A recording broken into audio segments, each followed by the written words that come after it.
चंद्रकांत खैरे हे तडजोडीचं राजकारण करतात असं राजू शिंदेंनी म्हटलंय। मी खरं सांगितलं तर शिवसैनिक चंद्रकांत खैरेंना रस्त्यावर फिरू देणार नाहीत। ठाकरेंची शिवसेना सोडल्यानंतर राजू शिंदे यांचे खैरेंवर हे गंभीर आरोप आहेत। तर राजू शिंदे डरपोक माणूस, त्याच्या दाढीला केस नाही। चंद्रकांत खैरेंनी राजू शिंदेंवर हा पलटवार केलेला आहे। पद्धतीने मला पाडण्यासाठी जे काही प्रयत्न पक्षातून लोकांनी झाला, मलाच नाही तर मराठवाड्यातील आणि जिल्ह्यातील जेवढे आमदार पडलेत ते कोणामुळे पडलेत हे जनतेला माहिती।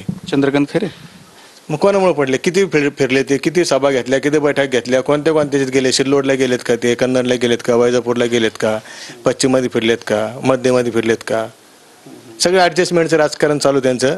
आणि जर मी खरं सांगितलं तर मला असं वाटतं की जे निष्ठावंत शिवसैनिक आहे, जे मूळ शिवसैनिकीशी बाळासाहेबाशी आहेत, ते शिवसैनिक त्यांना फिरू देणार नाही रस्त्यावर। जिल्ह्यातील सगळ्या उमेदवाराला समोरच्याचा फायदा होईल असं त्यांनी वर्तन केलेलं आहे। म्हणजे मला फिरू देणार नाही रस्त्यात, म्हणे हिंदुत्वासाठी त्या ठिकाणी जेलमध्ये गेलेला माणूस आहे। मी हिंदुत्वासाठी त्या ठिकाणी सिटी चौकामध्ये काय तिकडे पण सगळं मी उत्तर दिलेलं आहे। मी जबरदस्तपणे त्या ठिकाणी काम केलेलं आहे। मी पालकमंत्री असताना त्या ठिकाणी आमची बैठक चालली होती, त्यावेळेस मोंड्यामध्ये तो एक जो जिन्सी ह्याच्यामध्ये लॉकअपमध्ये गेलेला माणूस होता, तो वारला, ती दंगल झाली होती सर। मी स्वतः जाऊन त्या ठिकाणी गळा पकडला आणि गाडीत टाकला।